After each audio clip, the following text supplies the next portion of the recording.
महाराष्ट्र में बीजेपी समर्थित सरकार बनने के बाद फिर एक बार आरे जंगल के मेट्रो कार सेट का मुद्दा शुरू हो चुका है। मैं आपको बता दूं कि जब महाअघाड़ी सरकार थी तो उद्धव सरकार ने आरे कॉलोनी में बनने वाले मेट्रो कार सेट को कैंसिल कर दिया था और उसको कंजूर मार्ग में बनाने वाले थे। लेकिन जैसे ही बीजेपी फिर से आई, आखिर आरे जंगल में ही क्यों वो मेट्रो कार सेट बनाना चाहती है? क्योंकि वो बड़ा जंगल है, वहाँ पर वन प्रेमी या फिर आम आदमी पार्टी जैसे लोगों ने बहुत विरोध किया और प्रदर्शन भी किए। आखिर ऐसा क्यों करना चाहती है बीजेपी? इस पर हम बात करते हैं प्रीति मेनन से, जो कि मुंबई अध्यक्ष हैं आम आदमी पार्टी की। प्रीति जी, कल उप मुख्यमंत्री बनने के बाद देवेंद्र फडणवीस जैसे ही मंत्रालय पहले दिन पहुंचे, उन्होंने कहा कि मेट्रो कार सेट तो आरे जंगल में ही बनेगा। आखिर क्यों, वहीं पे क्यों बनाना चाहते हैं ये कार सेट, जबकि उद्धव ठाकरे सरकार उसको जो है कंजूर मार्ग में शिफ्ट कर रही थी? देवेंद्र फडणवीस का ये जिद कि आरे के जंगल के बीच में ही उनका कार शेड बनेगा और ये जो उन्होंने सबसे पहला निर्णय लिया है, ये मुंबईकरों के लिए बहुत धक्कादायक है। हमें तो ऐसे लग रहा है जैसे कि देवेंद्र फडणवीस हमारे खिलाफ, मुंबईकरों के खिलाफ किसी को, मतलब जैसे कि दुश्मनी लेके बैठे हुए हैं। किसी भी आज दुनिया में कोने में जाए, मोदी जी सब जगह जाते हैं, वो बोलते हैं कि क्लाइमेट चेंज को रोकने के लिए हम कमिटेड हैं। लेकिन देवेंद्र फडणवीस ने ये रिग्रेसिव डिसीजन क्यों लिया, ये हम जानते नहीं हैं। अगर आप एक्चुअली उनके कार्यकाल को देखेंगे, जब वो मुख्यमंत्री थे, उनकी ही सरकार ने कबूल किया था कि मेट्रो 3 का कार शेड कई जगहों पे बन सकता है। मेट्रो 3 का कार शेड बन सकता है साउथ बॉम्बे में या कलीना में या आरे में या कंजूर मार्ग में। फिर भी उन्होंने आरे चूज किया। जब विरोध हुआ, पूरी मुंबई की जनता खड़ी हो गई, तब मुंबई की जनता की बात थोड़ा मानते हुए उन्होंने कंजूर मार्ग में, जहां पे मेट्रो 6 का कार शेड बन रहा था, उससे जोड़ने की बात को एक समय स्वीकारा भी था। फिर वो पलट गए। फिर उन्होंने कहा कि कंजूर मार्ग की जो जमीन है वो तो राज्य सरकार की है ही नहीं। कभी बोला कि वो किसी प्राइवेट पार्टी की है, कभी बोला कि वो केंद्र सरकार के सॉल्ट पैंस की है। अब जो जमीन आपने मेट्रो 6 के लिए अक्वायर कर ली थी, काम शुरू कर लिया था, थोड़े टेंडर भी पास कर लिए थे, तब तक वो जमीन राज्य सरकार की थी और वहां पे मेट्रो कार शेड बन सक रहा था 6 का। जब हमने बोला मेट्रो 3 जोड़ दो, तो सडनली वो जमीन अनफीजिबल हो गई। और ये उनका बिहेवियर हमें ऐसे, मतलब लिटरली दर्शा रहा है कि उनका मेट्रो को, कार शेड को आरे में ले जाने का कोई अल्टीरियर मोटिव है। वहाँ की जमीन को कमर्शियलाइज करना, क्योंकि आप देख सकते हैं मुंबई में इतना बड़ा जमीन का पार्सल तो कहीं बचा ही नहीं है, पुरानी सरकारें शायद सारा खा गई।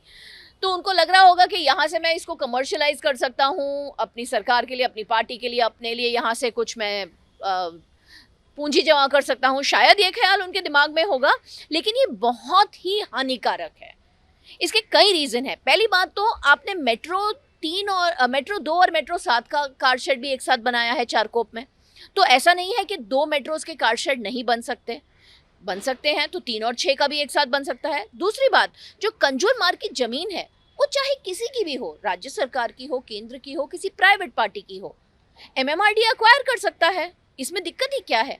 वो उनको कॉम्पेंसेट कर दे और वो जमीन एक्वायर कर ले और वहां पे मेट्रो 6 और मेट्रो 3 का कंबाइंड कार शेड बन सकता है। तो ये विरोध किस लिए है? इसके पीछे कोई बहुत बड़ी करप्शन, बहुत बड़ी मुंबई को नुकसान पहुंचाने की मंशा दिखाई देती है। या ये एक जिद भी आप मान सकते हैं कि जैसे आम आदमी पार्टी ने बहुत विरोध किया कि यहाँ पे जंगल है, यहाँ जो है बहुत सारे पशु पक्षी रहते हैं, उनको बचाना चाहिए और पर्यावरण इससे बच सकता है। उद्धव ठाकरे सरकार ने भी जो है कहा, लेकिन क्या इसे आप बीजेपी की या फिर देवेंद्र फडणवीस की इसे जिद कह सकती हैं? बिल्कुल ये उनकी जिद है और कुछ नहीं है। जैसे आदित्य ठाकरे के बचकाने प्लान्स होते थे, वैसे फडणवीस के जिद्दी प्लान्स हैं। आदित्य ठाकरे पेंगुइन्स ले आए, उनको भी आरे में जू बनाना था। और मैं आपको एक बात याद दिला दूं, एमवीए सरकार ने कमिट तो किया कि कार शेड आरे में नहीं बनेगा, लेकिन जो कार शेड की जमीन है उसे खाली नहीं किया, उसको आज भी बोर्ड करके वैसे का वैसा रखा है। उसके अंदर जो मिट्टी लैंडफिल की थी 33 हेक्टेयर्स में, जो मिठी नदी का फ्लड प्लेन है, वो मिट्टी निकाली नहीं, वो फ्लड प्लेन रेस्टोर नहीं किया। बहुत बार सारे एक्टिविस्ट ने उनसे अपील किया कि वो कारशेड की जमीन वापस जंगल में मिला दो, लेकिन वो मिलाए नहीं। उन्होंने अभी भी उसको वैसे ही सील्ड और बाउंड्री करके रखा हुआ है। और कंजूर मार्ग के जो प्लॉट के बारे में है, उन्होंने संजीदगी नहीं दिखाई।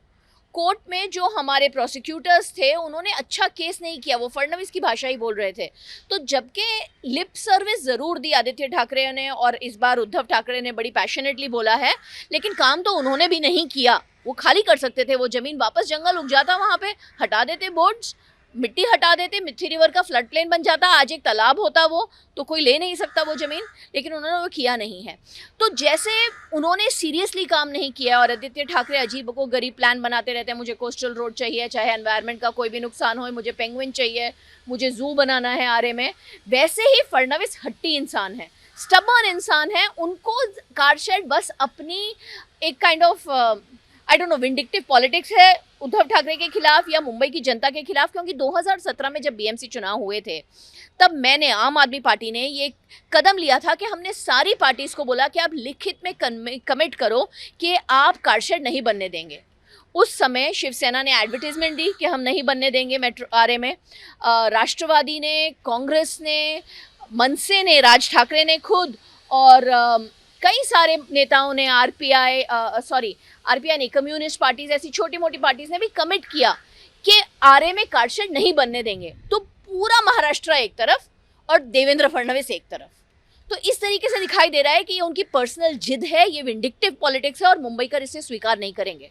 देवेंद्र फडणवीस कह रहे हैं कि अब कारशेड जो है वहीं बनेगा आरे जंगल में, लेकिन आप लोग जो इसे सालों से विरोध कर रहे हैं, आप जैसी पार्टियां और तमाम वन प्रेमी, अब क्या करेंगे? हम जैसे विरोध कर रहे थे हम वापस विरोध शुरू करेंगे। कल रविवार को 11 बजे हम आम आदमी पार्टी के कार्यकर्ता और बहुत सारे वन प्रेमी, बहुत सारे एनवायरमेंटलिस्ट वहाँ जमा हो रहे हैं। इस बार हम हनुमान जी को प्रार्थना करेंगे, हम वहाँ बैठ के हनुमान चालीसा का पाठ करेंगे, प्रार्थना करेंगे कि हनुमान जी देवेंद्र फडणवीस को सद्बुद्धि दें और हमारे मुंबई के जंगलों को बचा दें। ये मैं आपको बताना चाहती हूँ कि वो बचाना क्यों ज़रूरी है। मिथी नदी वहाँ से जाती है, वो मिथी नदी का फ्लड प्लेन था। जब से इन्होंने फ्लड प्लेन भरा है तब मिथी आगे जाके बहुत नुकसान करती है। अगर वो फ्लड प्लेन रहा तो वो तालाब जैसा बन जाता है, ज़्यादा पानी वहाँ रुक जाता है, बारिशों में नीचे नहीं आता। ये एक रीज़न है। दूसरा रीज़न है कि मुंबई क्लाइमेट चेंज के लिए बहुत ही एक डेलिकेट सिटी है। हमारी जो जोन है, कोस्टल जोन है, हमारा जो सॉल्ट पैन्स हैं, ये सब एक बहुत फ्रेजाइल एनवायरनमेंट है।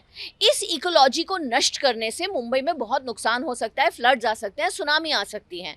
उसको बचाना हम सबका फ़र्ज है, क्योंकि ये एनवायरनमेंट के नहीं, हमारी ज़िंदगी का सवाल है। हमारी ज़िंदगी बचाने के लिए हमें आरे जंगल, संजय गांधी नेशनल पार्क, ये सारे जो हमारे जंगली एरियाज़ हैं, इनको बचाना बहुत ज़रूरी है। देवेंद्र फडणवीस की बुद्धि क्यों भ्रष्ट हो गई है ये तो भगवान ही बता सकते हैं, तो हम भगवान से ही प्रार्थना करेंगे। तो ये बहुत बड़ी बात प्रीति मेनन करें कि क्यों हमें आरे जंगल को बनाना चाहिए, बचाना चाहिए, क्यों वहाँ पर आरे मेट्रो का कारशेड नहीं होना चाहिए। लेकिन एक बड़ी बात कि जिस तरह से हनुमान चालीसा की राजनीति से शुरू हुई राजनीति अब जो है महाराष्ट्र में बीजेपी की सरकार ले आई है।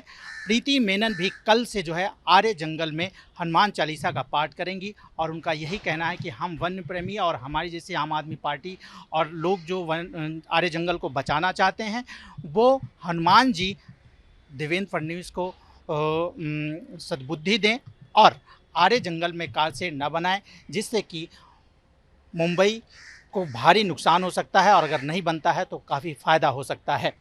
कैमरामैन अनूप रस्तोगी के साथ राजेश त्रिपाठी, एबीपी न्यूज़, मुंबई।